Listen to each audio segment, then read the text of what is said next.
Hello বন্ধুরা, আমি আজকে নতুন একটা রান্নার রেসিপি তোমাদের কাছে নিয়ে এসেছি। কালো মিরি চালুর দম। কালো মিরি চালুর দম করতে আমার কী কী লাগছে তোমাদেরকে দেখিয়ে দিচ্ছি। আলুকে দেখো এইভাবে আমি বড় বড় করে কেটে নিয়েছি। এখানে ঘি আছে, এখানে ধনে আছে, বড় কালো এলাচ আছে, এরকম ছোট এলাচ রয়েছে, কস্তুরি মেথি রয়েছে, গোলমরিচ রয়েছে, মৌরি আছে, জিরে আছে, লবঙ্গ আছে। দেখো এখানে ধনে পাতা আমি কেটে রেখেছি, এখানে তেজপাতা আছে, পেঁয়াজ কুচিয়ে নিয়েছি, কিশমিশ রয়েছে, ধনে পাতার যে ডাঁটিগুলো আছে সেগুলি কুচি করে নিয়েছি, এখানে কাজুকে জলে ভিজিয়ে রেখেছিলাম সেটাকে বেটে নিয়েছি, গোলমরিচকে আমি থেতো করে নিয়েছি, এখানে আদা রসুন বাটা আছে, লঙ্কা আছে। আর দেখো এখানে দারচিনি রয়েছে, এখানে টক দই আছে, এখানে ময়দা রয়েছে। কড়াইয়ে দেখো আমি সর্ষের তেল দিয়েছি, এবার আমি একটু ঘি দিয়ে দিচ্ছি।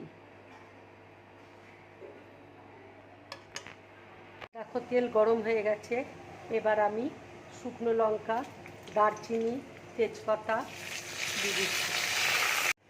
এবার দেখো আমি পেঁয়াজটা দিয়ে দিচ্ছি। পেঁয়াজটা আমি খুব লাল করে ভাজবো না, হালকা করে ভাজবো।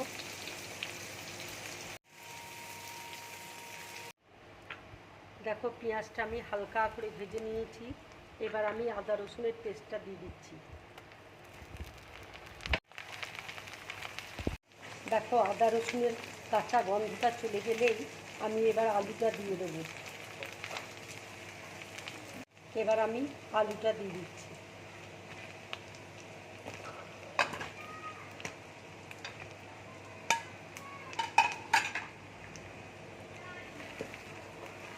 দেখো গোলমরিচটা আমি আধ ভাঙা করে আমি বেটে নিয়েছি, এবার আমি এই গোলমরিচটা দিয়ে দিচ্ছি। এবার আমি একটু নুন দিয়ে দিচ্ছি আন্দাজ মতো।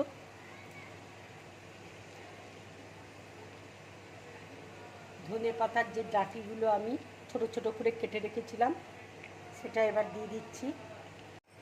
দেখো টক দইটা আমি ফেটিয়ে রেখেছিলাম, এবার টক দইটা দিয়ে দিচ্ছি। দইয়ের বাটিতে একটু আমি জল দিয়ে এবার জলটা দিয়ে দিচ্ছি। এবার আমি কাজু বাটাটা দিয়ে দিচ্ছি, কিশমিশ দিয়ে দিচ্ছি,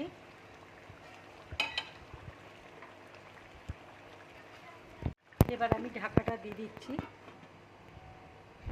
দেখো ফ্রাই প্যানের মধ্যে আমি ধনে, জিরে আর আমি লবঙ্গ দিয়ে দিয়েছি, এবার আমি মৌরি দিয়ে দিচ্ছি, গোলমরিচ দিয়ে দিচ্ছি, বড় এলাচ ছোট এলাচ দিয়ে দিচ্ছি। ভালো করে ভেজে নেব, নিয়ে মিক্সিতে আমি বেটে নেব, কিন্তু এটা খুব পেস্ট আমি করব না, একটু দানা দানা থাকবে। এবার দেখো কস্তুরি মেথি দিয়ে দিচ্ছি আমি।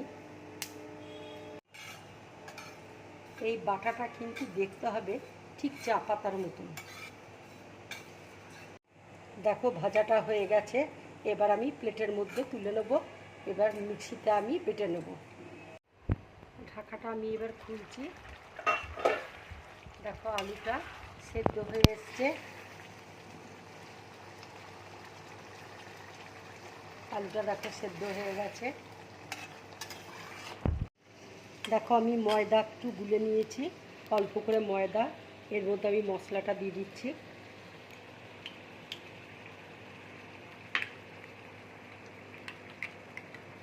এবার দেখো ধনে পাতা দিয়ে দিচ্ছি। গ্যাসটা এবার কমিয়ে আমি এবার মশলাটা দিয়ে দিচ্ছি, কেননা এর মধ্যে ময়দা রয়েছে, খুব আস্তে আস্তে আমি ঢালবো।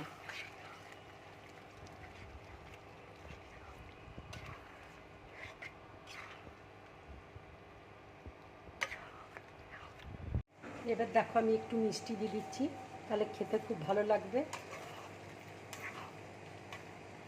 দেখো আলুর দমটা আমার পুরো রেডি হয়ে গেছে। এইভাবে আলুর দম করে তোমরা লুচি, পরোটা কিংবা গরম ভাতের সাথে খাবে, খুব ভালো লাগবে খেতে। এবার দেখো আমি গ্যাসটা অফ করে দিচ্ছি। এবার আমি প্লেটের মধ্যে ঢেলে নেব। বন্ধুরা, আমার এই কালো মিরিচ আলুর দম তোমাদের যদি ভালো লাগে তাহলে লাইক করবে, শেয়ার করবে আর ড্রিম ব্লগ চ্যানেলটাকে সাবস্ক্রাইব করবে। নমস্কার।